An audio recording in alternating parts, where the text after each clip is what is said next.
We're live. Okay. Hi, everybody. Sorry for the slight delay. We had some technical difficulties here.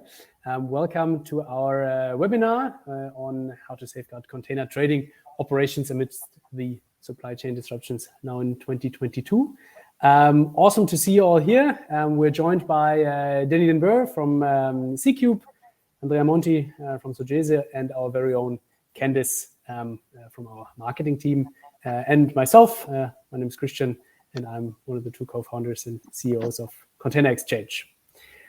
Before we start, real quick, I will have a chat window on the right-hand side, the chat panel on the right-hand side. We encourage you to use this very, very actively to also ask questions and comment on other questions from others in order to turn this into an interactive discussion and not just a front-loaded presentation like in high school. Maybe as a first thing, what you can already comment and what we'd be super interested in, if you write in what kind of challenges have you encountered or are you encountering right now in container trading or leasing with regards to the existing disruptions in the supply chain chaos. Would love to hear from you, would love to read your comments. And there will also be a quick poll going live in just a matter of minutes, which asks you a couple of questions around whether you buy and sell containers, what's your experience there right now, etc., etc. So please do use this actively. Super keen to turn this into an interactive event. Perfect. Now can I click to the next? I don't need to click to the next page. Then right now we'll start with Danny Boer, who will give us some insights into the container trading market from his perspective. What's driving the current disruptions? And yeah, Danny, we're super excited to have you here. Maybe if you can share one or two sentences about yourself, introduce you even better than I could ever do that. Yeah, thanks, Christian. Well, first of all, thanks for having me. I'm really looking forward to this webinar. I'm Danny Boer. I'm the Director of Sales and Trading at C-Cube Containers, and today I will give you some more insights about the secondary market from our perspective. Perfect. Cool. So excited to hear about that. Maybe if as a first sort of question and jumping right into that topic, as one of the biggest leasing companies in the world, you trade containers naturally on the secondhand market.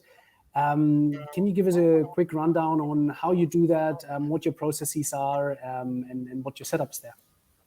Yeah, absolutely. Thanks, Christian. When you can put the next slide, please, Valerie.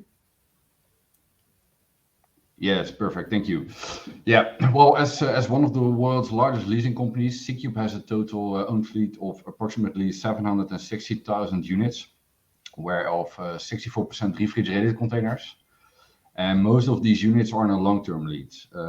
And units that we nominate for sale will be disposed into the secondary market. Drivers or motivation to sell equipment into the secondary market could be age, condition, or location. And usually we sell our equipment at an age between 11 and 50 years. Next slide, please. As you can see on this slide, C-Cube has a global reach with sales activity in 271 cities worldwide. And over the last 10 years, we have disposed around 300,000 units in the secondary market. Considering the size of the market, as well from a profitability perspective, we recognize the secondary market as an important part of our business model. Very cool, very cool. Thanks a lot for this. And what's currently happening in the market, especially in the secondary trading market? Well, on the next slide, you can see the global fleet size, and I think it's good to have a look on this first. In 2021. The global fleet size grew with 15% to approximately 51.4 million TEU. The annual growth the last 20 years was average 5%. So that's an exceptional growth, which was caused by the severe disruptions in global supply chain. But it was also because people shifted spending money to goods instead of services during the lockdowns in 2020 and 2021. And that is also why we have seen a record number of new produced dry units in the market. On the next slide, you can see that equipment owners are selling annually 4 to 5% of their fleet, which is usually 10 to 15 years old. I think that was on the last slide. I think you skipped one slide, Valerie. Yeah, perfect. Thank you. So on this slide, you can see that the equipment owners are selling annually 4 to 5% of their fleet, which is usually 10 to 15 years old. However, due to the strong demand last year, shipping lines, only 400,000 units were disposed into the secondary market. And compared with the 1.6 million TEU that entered the market in 2019, this has been an exceptional low volume. Next slide, please. Since the 80s, we see that the secondary market is developing, and from a profitability perspective, it's an interesting market for equipment owners. And it's also an important part of the business model. In general, the supply into the secondary market always kept pace with demand. However, due to small volumes in 2020 and 2021, demand exceeded supply significantly, and that caused a surge in pricing. Supply into the secondary market is primarily driven by the level of success from shipping lines. If shipping lines have high demand for equipment, less units are being disposed into the market. When shipping lines have soft demand, or they can replace equipment for attractive priced new equipment, they will accelerate disposals into the secondary market. And 2020 and 2021 have been good examples where shipping lines had very strong demand and where we have seen very low supply into the market. Next slide, please. Yeah, currently we see that the market is extremely volatile. We see softening in demand, and we see also downwards pressure on prices for both new and used equipment. And this is driven by the situation in Ukraine and COVID lockdowns in some parts of Asia. While in other parts of the world, we see easing restrictions and people shift spending money to services again instead of to goods. And that causes also some softening in demand as well. But of course, as also global inflation, the port congestion and labor issues are causing uncertainty on the secondary market, and buyers are reluctant to buy on speculation unless it's competitively priced. And as you can see on this slide, you can certainly see the negative downwards trend in terms of pricing for both new and used equipment. And the period that is red circled is the period before COVID, which was basically the start of the severe disruptions in global supply chain and led to the significant surge in demand. However, the current resale prices for used equipment, but also for new, are still significantly above the average level of the last 20 years. And for equipment owners, it's still favorable when they sell equipment.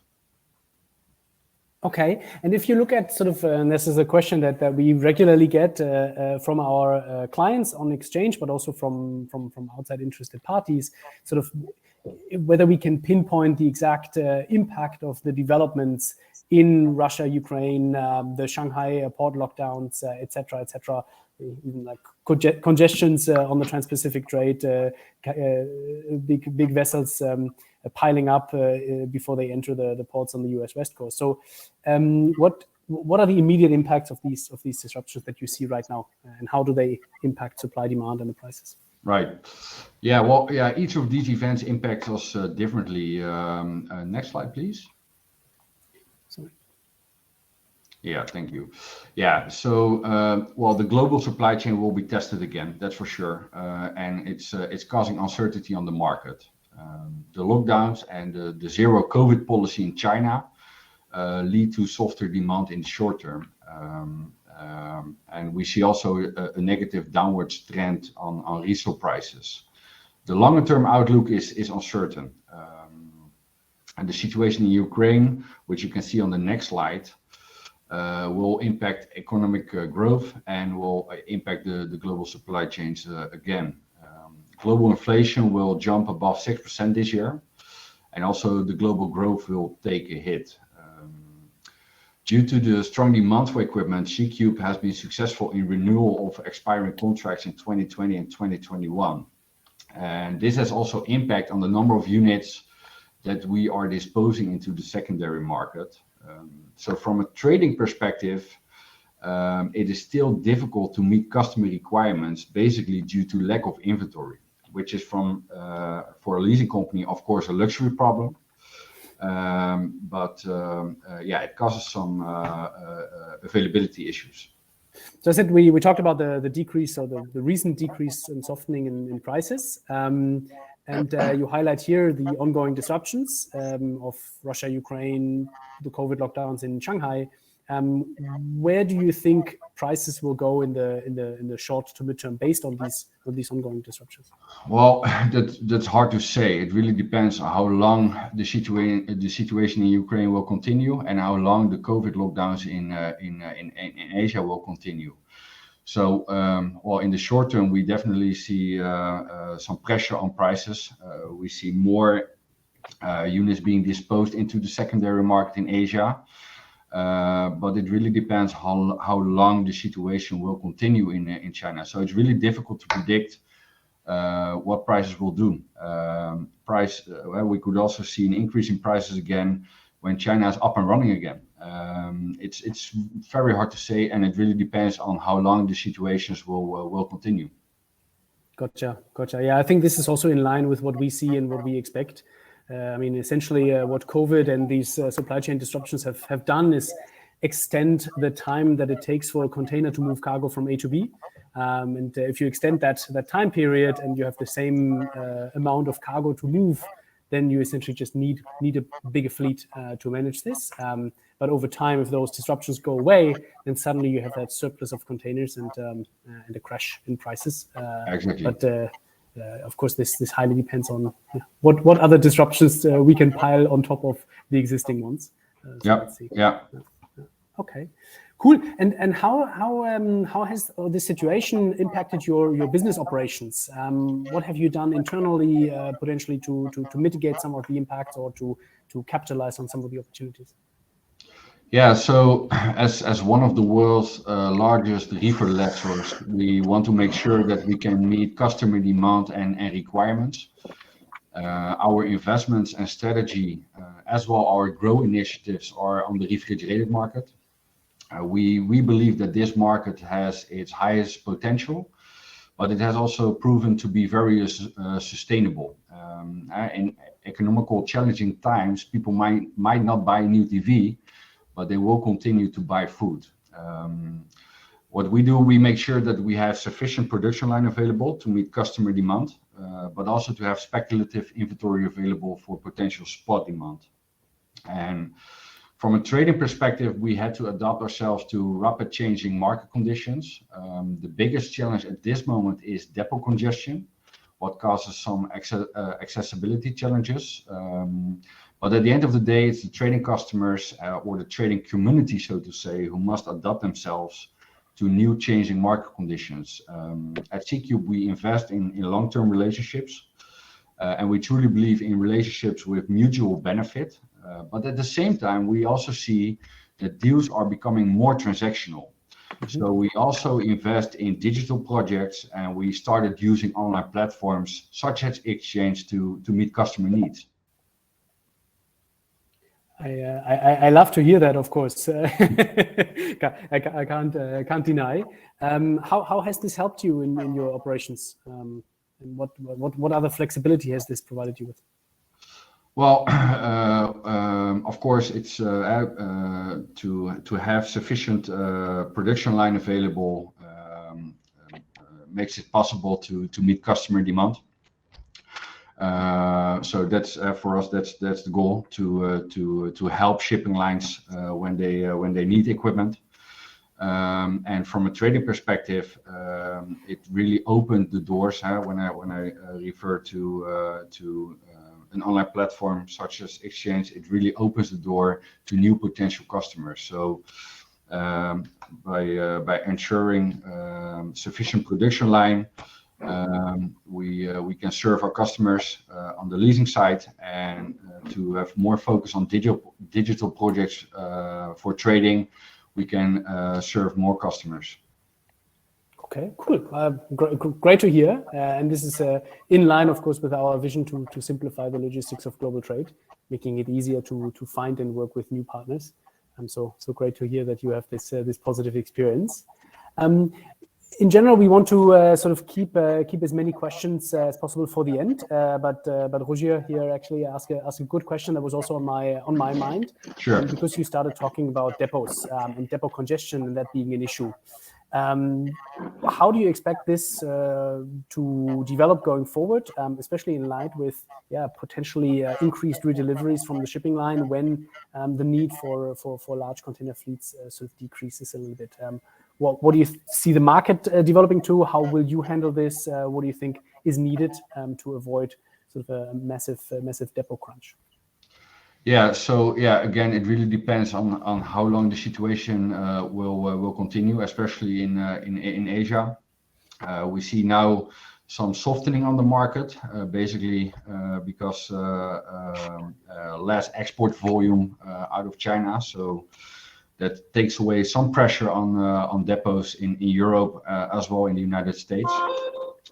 But also in this occasion, it really depends how long the situation will continue.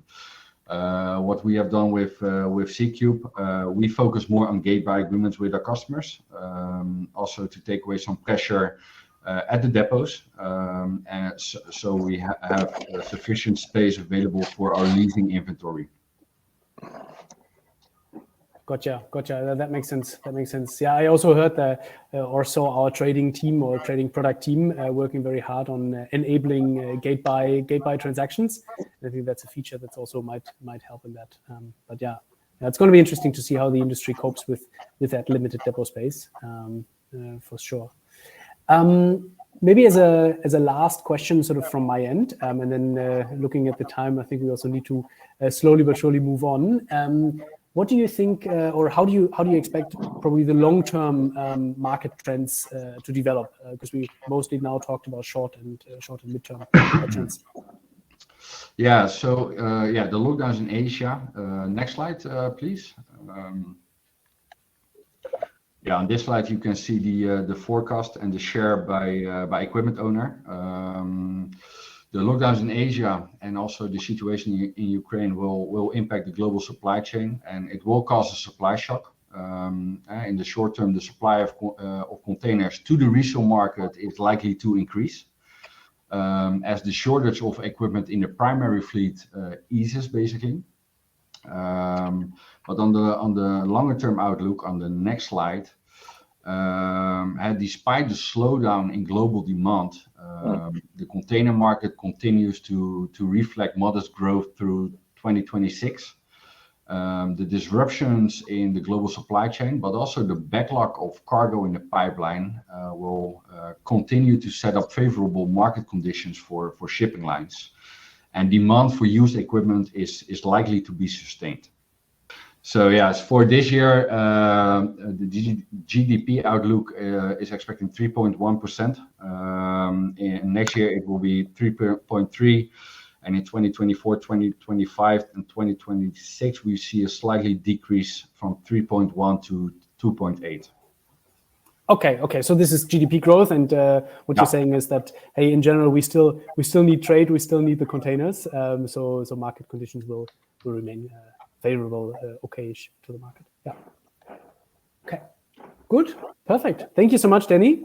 This was very, very interesting. I think we'll get back to you definitely with a couple of questions towards the end.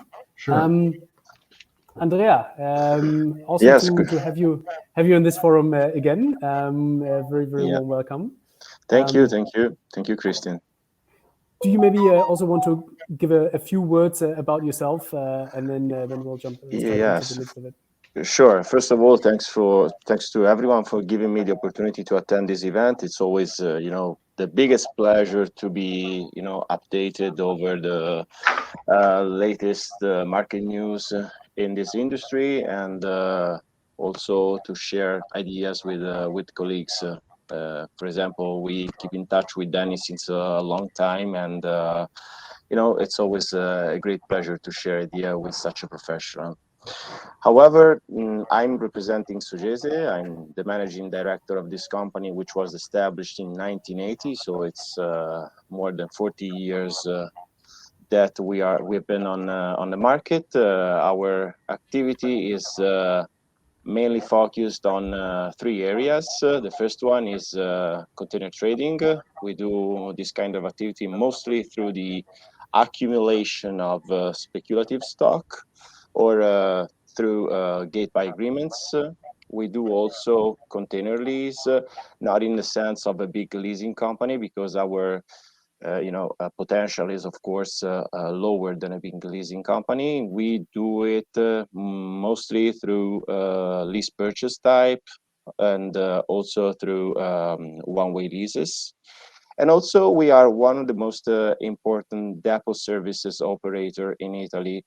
For example, we own one of the biggest depot yard around the city of Milan, which recently have become one of the most important site for trades involving the New Silk Road. Fantastic. Thanks for the background and the explanation of where you're coming from. Maybe if you look at 2022 specifically, what are there any highlights or lowlights that you can share specifically with regards to what you see in the market or how your business was impacted? Yeah, it's well, actually, the time that we spent with Danny before was pretty much what I was going to say, because we feel the same facts on the market. What can I say? 2022 started in a very good way. I would say that it showed very good premises of the same excellent basis of 2021, when the market proved to be very hot business wise. The first quarter of 2022, as far as it concerned the business, was growing, as you can see from the first slide. Here we increased our fleet by a lot, and also the magnitude of containers traded has increased, consistently. And the only black point that I shall highlight is regards the containers on the ground, because after the first quarter of 2022, the container industry started to show the first signs of weakness. And even though the container prices are still at the top level historically, we noticed some slowdowns in container trading, and also in container leasing, as far as it was concerned to the one-way lease. And some other points that I wanted to highlight were the fact that most of the one-way lease were concentrated on the trade from China to North Europe, and from China to Eastern Europe, and from China to North America. Well, in this trade, we suffered some congestions in depots, and some of the depots actually turned us down during the cooperation. So we had to find some backups. And in these situations where everyone else was substantially, suffering the same, we had a hard time in looking for other options. So the lack of storage space was an event that really hit us hard. Also, we must consider the fact that most of the depot owners started to speculate on depot rates. So also the storage fees went sky high. And of course, when you are in a hurry and you need to rush for sale, you have to give up to part or maybe all of your margins of your profits. And if you don't have any options, either regarding the place where to store your containers or the party to sell the containers to, you have to lower the sale price, even if previously agreed at another level, and with the purpose of to accomplish the sale as soon as possible. And how, jumping into that, because that was also the question from Roger just before.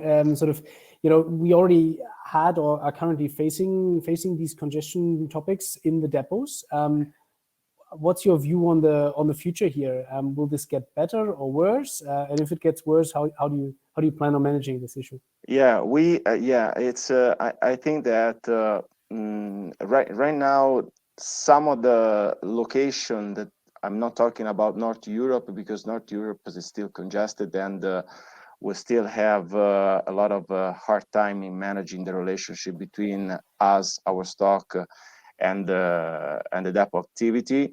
We noticed that the United States is now, they now have some space available. So we're trying to concentrate our one-ways and our sales over to the United States and in South Europe, Mediterranean countries. On top of this, we built up another team in our company, which is tremendously focused on, looking for new storage spaces. And I think that the future will be still a challenge on major trades: China, North America, China, North Europe, and China, Eastern Europe. But if you work hard and if you work well on your purchase price, I think that a good solution would to, trying to sell these containers on gate-buy agreements without, any concern regarding the storage space. Yeah. I guess this is everybody's dream, right? Trading without the container hitting the depot. It's not always possible. It's not always possible. But if you work hard on the purchase price, if you work hard on the one-way conditions, if you work hard on your suppliers, the chances that you're gonna be successful are even higher. Yeah, makes sense. And you mentioned sort of your depot being almost one of the endpoints of the new Silk Road. What impact do you now feel sort of due to the Russia-Ukraine situation and a decrease in volume on rail, specifically on the northern? Yeah, can you please switch to the next slide? With pleasure.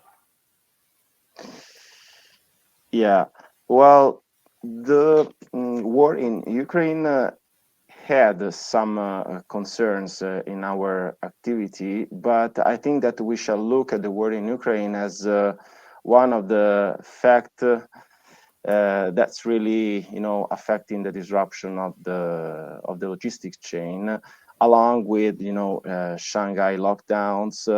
That's actually compressing the Chinese economies and causing delays all over the world. And also a big part of the slowdown is, linked to the high level inflation that we've been suffering. That's contributing to a compression of the consumption. And also, we shall also say that for European operators, where our main currency is euro, now we have to face the tough exchange rate against the US dollar, so which is going to make all the equipment more expensive and without control, because if you look at the fluctuation of the exchange rate between euro and US dollars, it has changed so fast against the euro in the last 2 months that nobody could have ever wondered this situation. And still, if you think about the consumptions that the European consumption and the worldwide consumption, that's leading in some way the trade of the containers and the traffic of containers. In many cases, this is something that's been imported from country leading the supply of energy and raw materials. So this is another, factor that's quite hard to manage in the short term. And despite this, let's say that the business impacts over our business can be recalled in a longer time of containers on idle, in longer delivery times, also on the main trades, and in delay in the collections of containers by the lessee or the users, and arguments regarding the the storage costs. And also there are some I would say there are some issues regarding the management of operations and operators exposed to Russia, because recently, of course, this kind of companies had troubles into accomplishing payments and obligations. So that's how we feel the market in this way, and those are the impacts that we are suffering so far. Yeah, and very interesting. I have two follow-up questions here. First of all, you mentioned the euro US dollar exchange rate. Is that Yes. something that you hedge against as Xchange, or you just Well, we did it in two ways. When you are a worldwide company, you get payments in US dollars, and of course you can use your currency, your foreign currency, to pay your suppliers. In this case, the effect of the exchange rate will be completely neutralized. We can do hedging, so we can buy forward US dollars, but this is true only if the change in the exchange rate is not so fast, like it happened recently. But I must say that as a leasing company, we're facing big investment in containers based on our customers' needs, and we get our equipment paid off in the following years. So our exposures back against the US dollars is always higher than the payment that we receive. So we need to be very careful into this hedging activity, and we need to be careful also in the policy regarding the collection of money, because of course, as you know better than me, not all the customers are willing to pay in time. Willing or able to pay in time, huh? You mentioned Yes, sort of yes, the disruptions currently of course. with the banks and sanctions, etc. Yeah. Yeah. Okay, interesting. And then second follow-up question, you mentioned sort of the limitations to do business now with counterparties in, for example, Russia, or also we have some issues sometimes executing payments to the Ukraine. How do you manage that? Of course, on the payment side, but also on the sort of sanction compliance side. How do you make sure that your business partners are not on any sanction list or anything like that? How do you manage to stay compliant? Anything you can share? Yeah, we actually recently we really had to strengthen our business relationship with banks. We need to make sure that money flows coming from specific countries or coming from specific customers will not get stuck somewhere because of the original policies of the intermediary banks. So there is a lot of business cooperations with our local banks, which are also worldwide located. So they have the expertise and they have the know-how to understand whether a payment from a specific customers or country can be smoothly accomplished or not. And this is the first thing.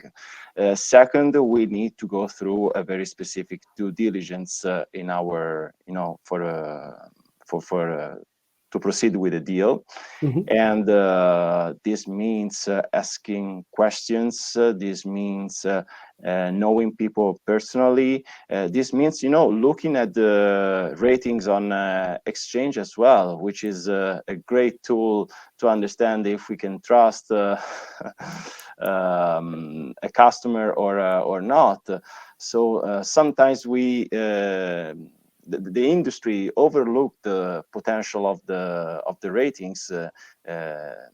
In my opinion, this is really a good option to go deeper into the customer's reliability, and also we look at previous trades and payment performances. If everything is good and is in order, we can surely proceed. Otherwise, we'll have to, slow down or even stop the negotiation. So it's despite the numbers that you can find on financials, we really look forward to check qualitative information, and we really look at the history of the partner and also we really look forward to receive information from the banks we've been partnering. Gotcha. And happy, of course, to hear that our exchange ratings are of some value sometimes to evaluate they do. partner They performance. are. Yeah, of course. It's actually one of our bigger sort of investment areas also for 2022. Not just on the ratings that are fueled by transactions, operational performance, payment performance, etc. But also we're investing very, very heavily in our vetting and background checks to make sure that every single partner that is on Xchange, every single company that has a profile on Xchange is actually checked daily against global sanction and compliance lists, so that you can be sure that everybody who has a profile on Xchange is not on an OFAC list, for example. Yes, because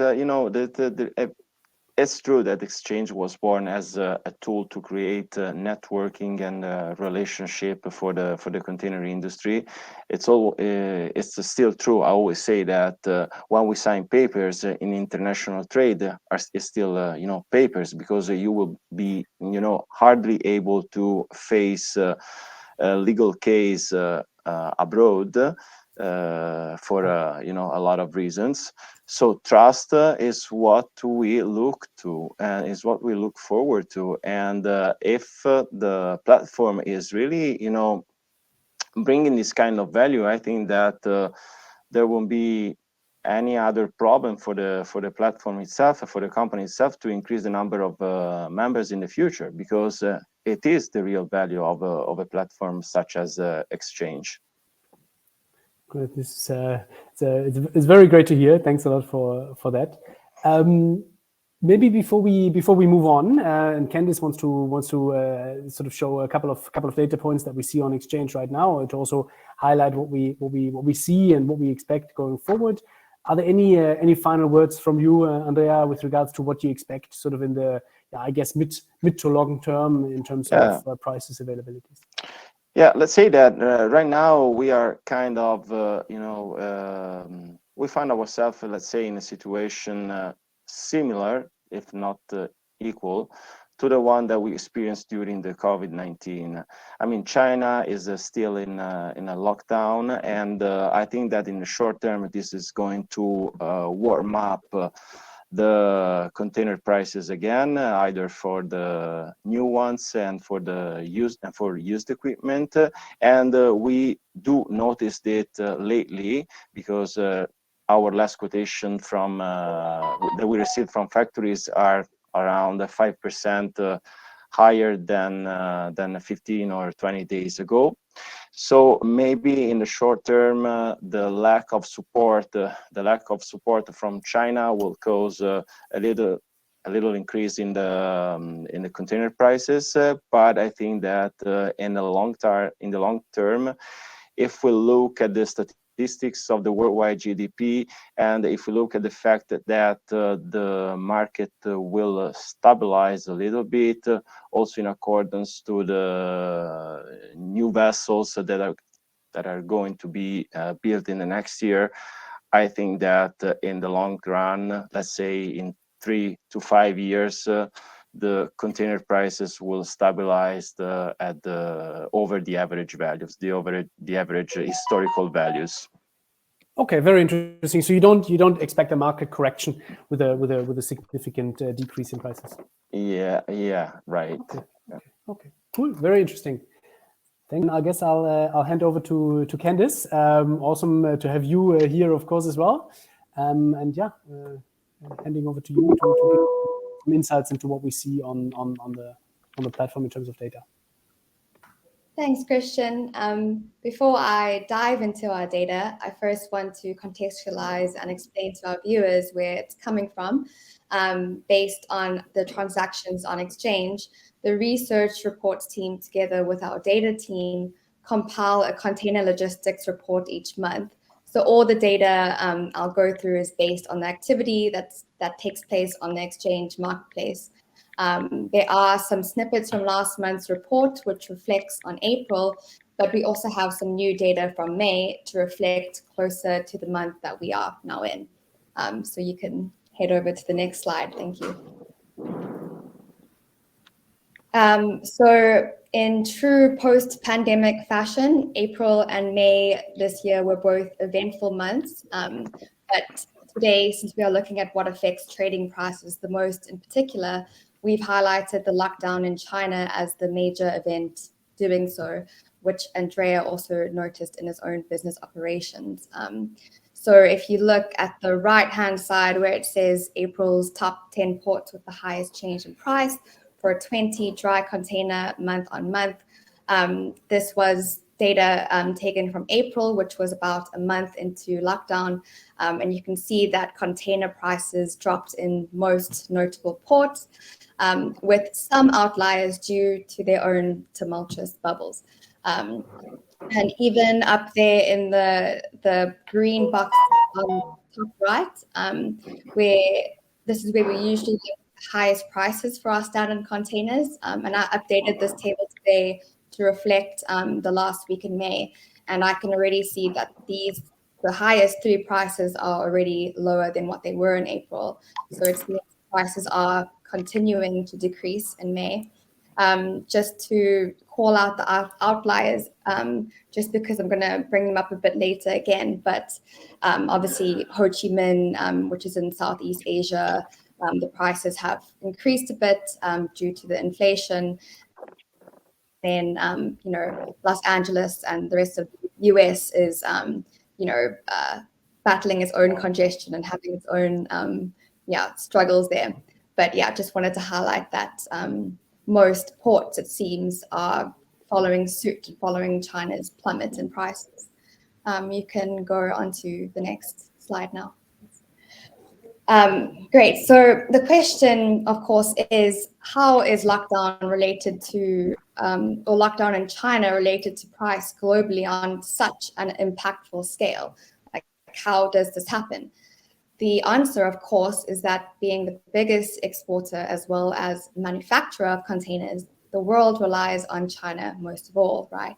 So effectively, price is a product of demand and supply, and the trend seems to originate, or the global trend depends on the activity in China.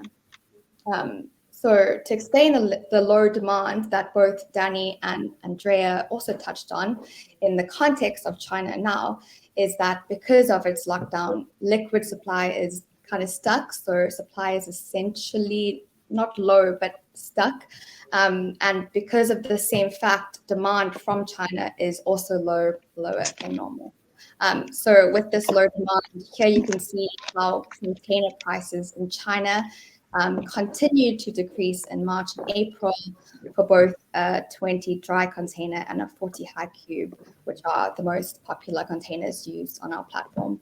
And also, as I think Danny said, make up the biggest volume of the container fleet. But to explain how the rest of the world follows suit, follows China, and to look at something closer to as it stands today, let's go on over to the next slide. Great, thank you. So here where it says location analysis, this is a snapshot taken from our Xchange trading insights, which we'll look at live in a second. But here you can see our location analysis of China and Europe for a 40 high cube. The price trend of Shanghai is represented by the blue line.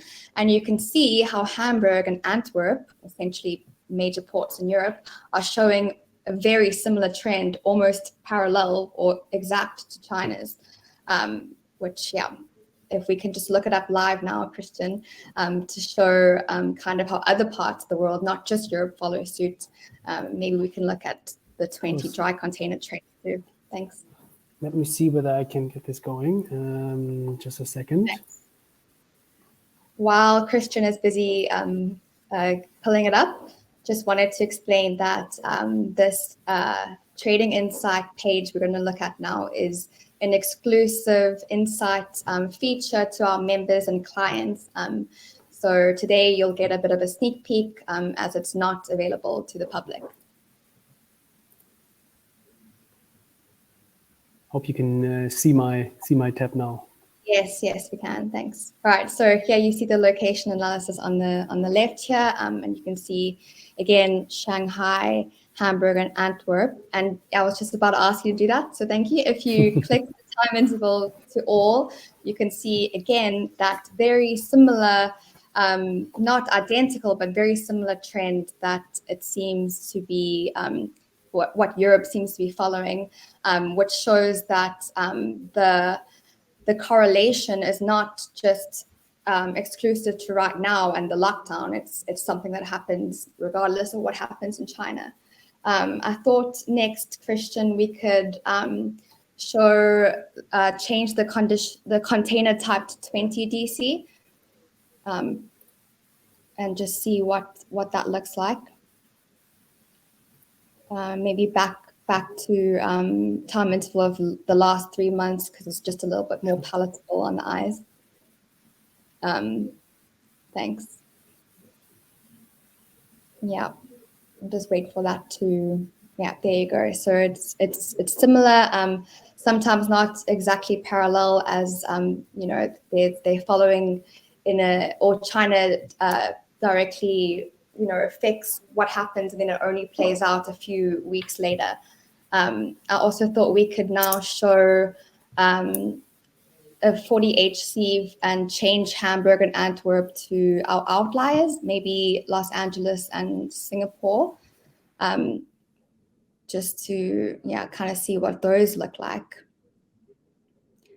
As I explained, these are kind of doing their Singapore and Los Angeles are kind of battling with their own disruptions and issues, but there's a similar kind of trend, but you can see there's a bit of a peak and a bit of a trough in the last week, and then ending off, Christian, could we go to try some other ports like Toronto and Port Kelang and just see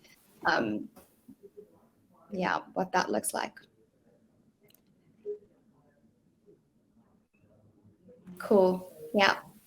All right. So again, similar to China, and basically this is a really good page to see how the world was a good indication of how the rest of the world is following a similar trend to China's. Basically, China is important and prices everywhere have been going down because of lockdown, bar some outliers. And then, Christian, could you please now scroll down to where it says forecasted price range? So you can see where it says, forecasted price range, and you can look this up, or our clients can look this up for all the ports we have available. Looks like the prices next week should stabilize, with some still decreasing, but there is some hope that the prices are going to stabilize and not continue to crash, or not crash completely. Thanks, Christian. I'll let you switch back to the PowerPoint while I explain the next thing. But basically, container prices have not crashed completely and are expected to stabilize. And this is because of two things. One is that the capacity is tied up on the vessels waiting outside China with containers filled with cargo. And the second is that the big players are not currently offering their containers in China.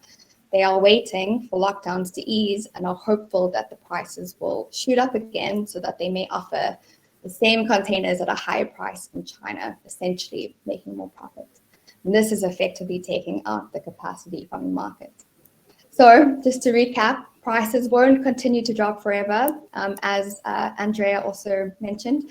And the person who is going to predict when lockdown in China ends the closest to essentially flip containers is going to come off best in this scenario. Great. And you can just flip over to the last slide of mine. I'll end by saying that if you want to check out our full report that has similar insights as I've described today, you can find it on our website under research reports.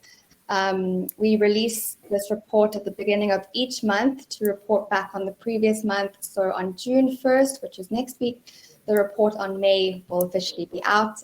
We post updates on the report on LinkedIn regularly too. And we'll also send each participant in this webinar their own copy of the report next week too. So thanks again. Thanks, Christian. Perfect. Thank you so much, Candice. This is very, very insightful. And for all of you who are now intrigued to learn more about our trading insights, feel free to get in touch, and we're happy to give you access. It's a beta feature still, but it's improving relatively quickly.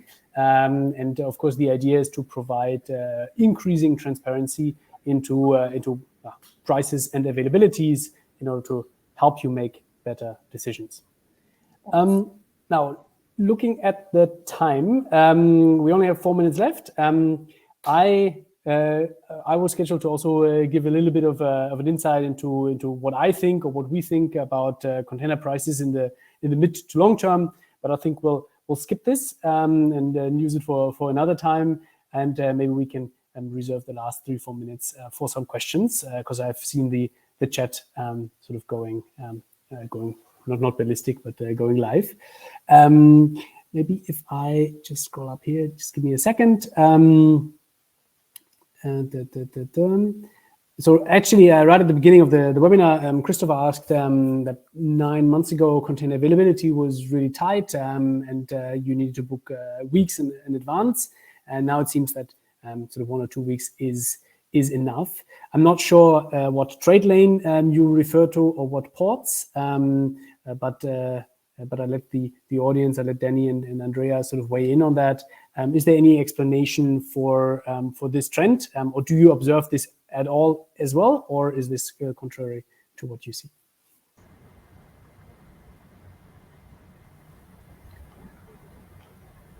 So, to answer that question, I think the situation in China with all the lockdowns, that takes away some pressure on the global supply chain. And I think that is the main reason why it's now possible to have a booking 2 weeks in advance instead of 6 weeks. I think that is the reason.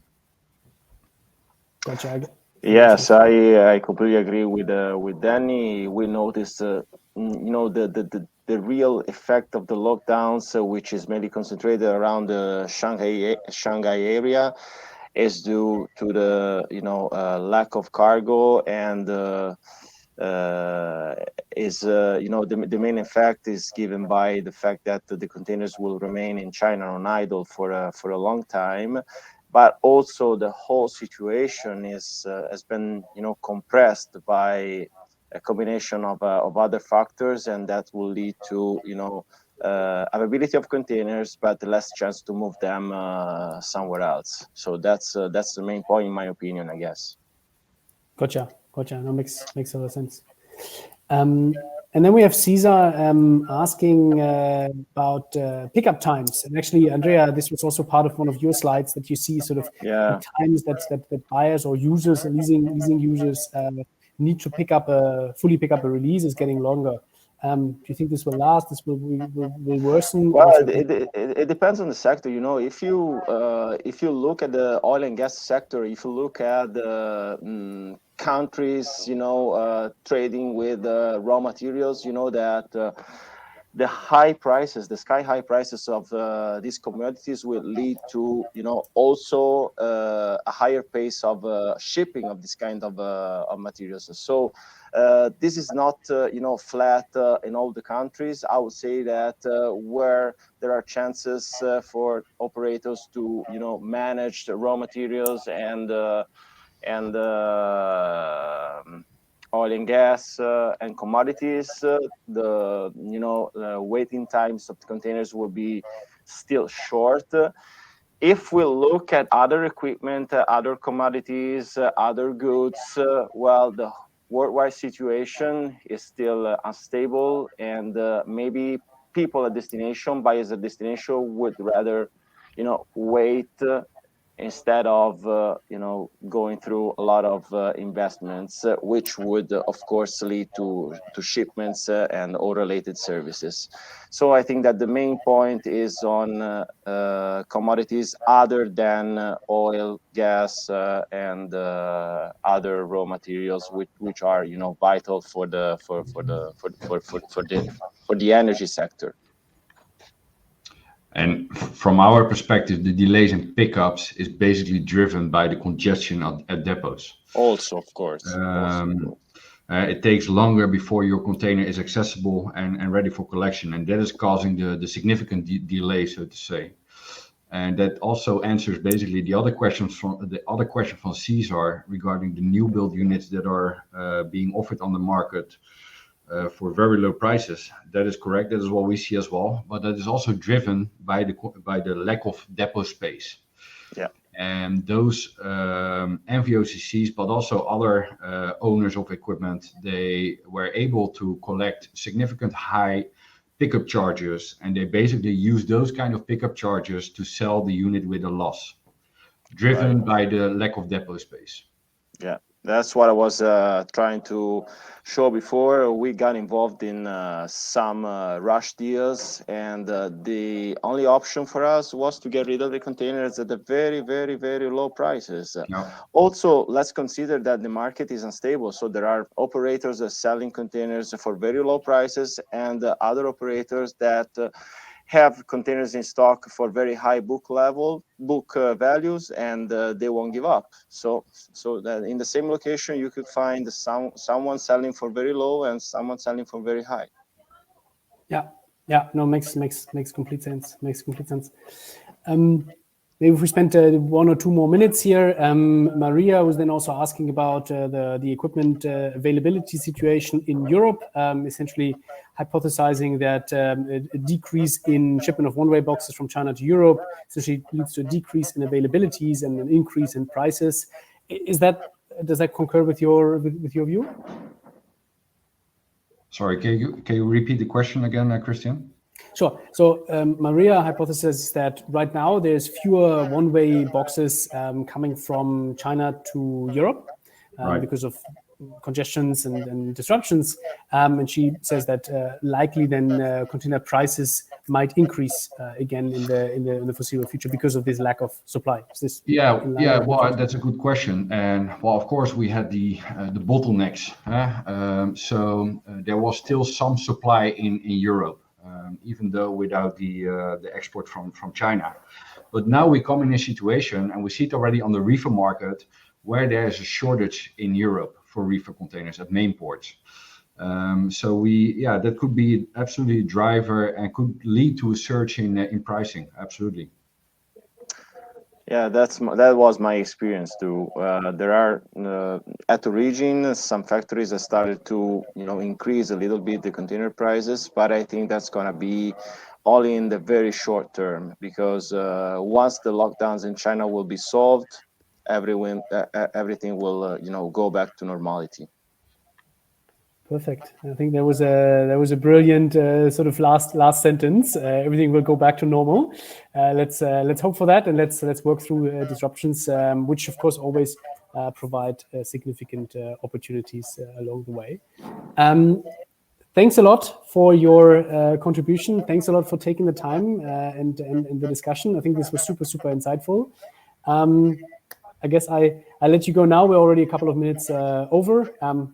Thanks again, and hope to speak to you soon, and hopefully see you in real life at a trade show or conference as well. That will be nice. Yeah, of course. Thank you, Christian. Thanks, guys. Thanks, everyone. Bye-bye. Bye. Bye.